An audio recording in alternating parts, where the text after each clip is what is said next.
Assalamualaikum warahmatullahi wabarakatuh. Hello everyone, welcome back on my YouTube channel. I would like to say thank you for watching my video. I'm Mulandra Andarisa. How are you today? I hope you good and happy watching and I enjoy to learning and to support my YouTube channel. So please like, comment, and subscribe.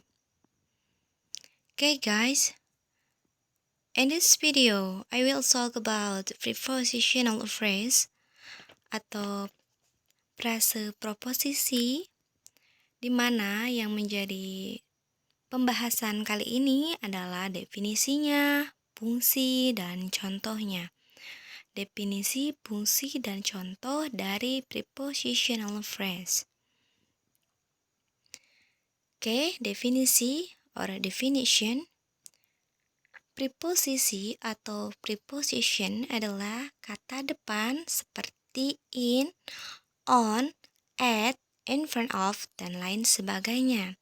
Sementara phrase atau frase adalah satuan linguistik yang lebih besar daripada kata dan lebih kecil daripada klausa dan kalimat. Lebih jelasnya, frase atau phrase adalah group of the word that does not consist of subject or verb. Sebuah kelompok kata tanpa terdiri dari subjek dan verb atau tidak ada subjek dan kata kerja. Jadi hanya ada kata keterangan saja atau sebagai keterangan saja. Oke. What is prepositional phrase? Apa itu frase proposisi? Jawabannya adalah frase yang terdiri daripada preposisi dan objek preposisi. Phrase atau frase ini lebih berfungsi sebagai kata keterangan ya, karena tanpa adanya subjek dan kata kerja.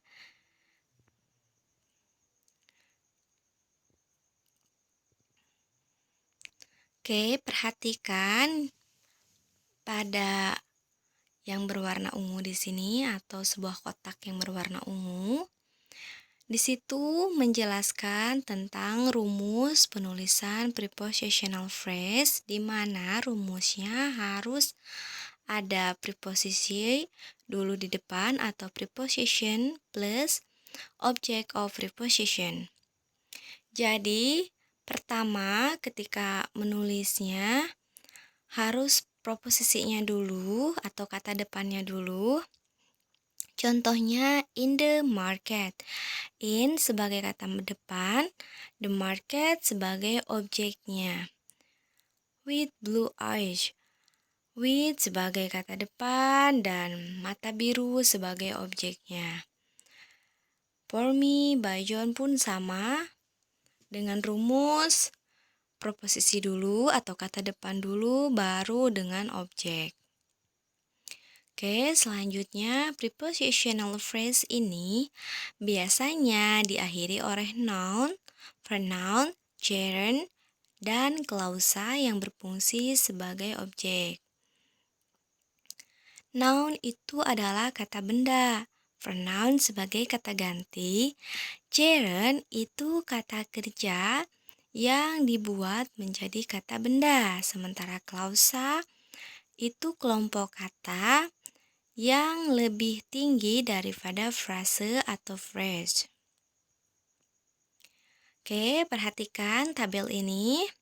Ini adalah tabel prepositional phrase yang terdiri dari in, on, at, dan by. Hanya sebagian saja, ini sebagai sampel atau contoh di mana ada kata in ketika kita buat sebagai prepositional phrase, maka bisa menjadi in time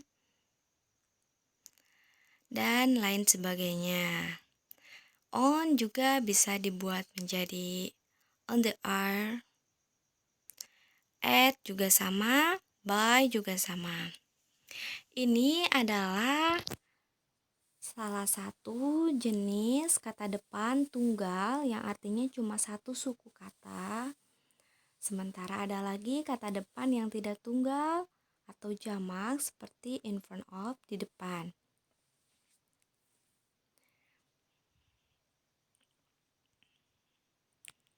Oke, selanjutnya the function of prepositional phrase, fungsi dari proposisi atau frase proposisi adalah sebagai frasa adverbial dan frasa adjektival atau adjektif.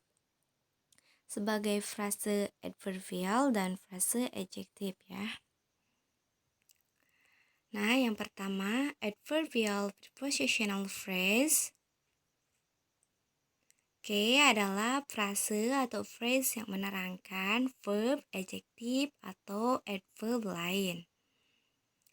Verb itu kata kerja, adjektif kata sifat, dan adverb adalah kata keterangan.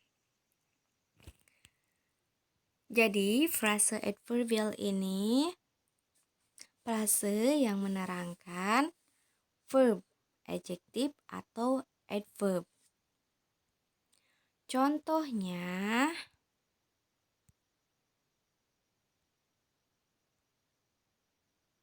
nih,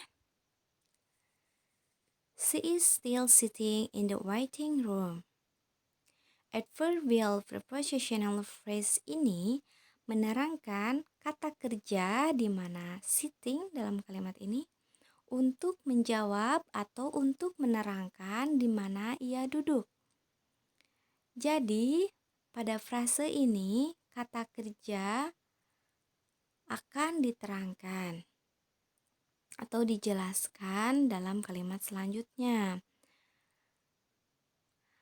Yang menjadi jawabannya, untuk menjawab di mana ia duduk, maka jawabannya in the waiting room, di ruang tunggu. Jadi, dia sedang duduk di ruang tunggu.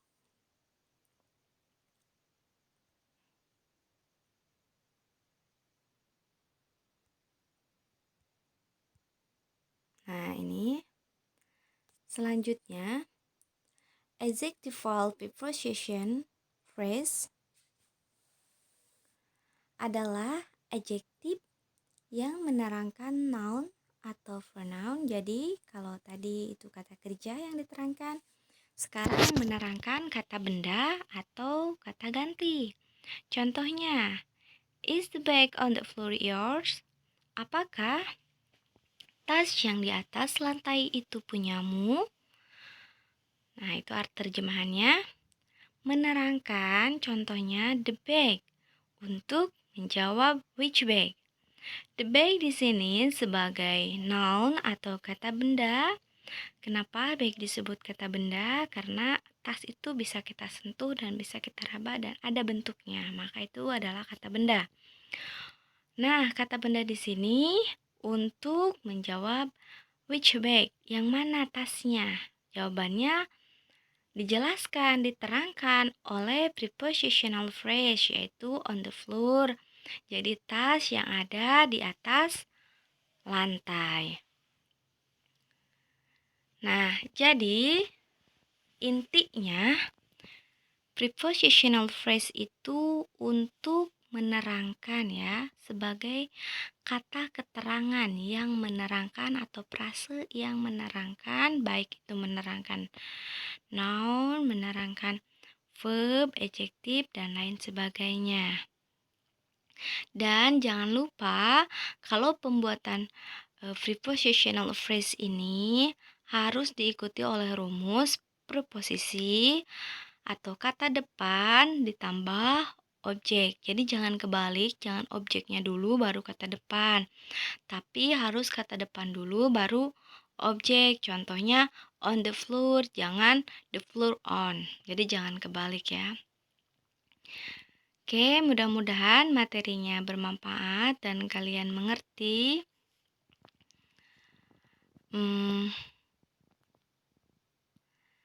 Dan seperti moto ini, English is fun, learn more English. Bahasa Inggris itu sangat mengasihkan, makanya belajar terus bahasa Inggris ya. Jadi, kita jangan pernah berhenti untuk belajar bahasa Inggris dan selalu tetap belajar karena apapun itu hal yang sulit jika kita anggap mudah, maka semuanya akan menjadi mudah. Oke.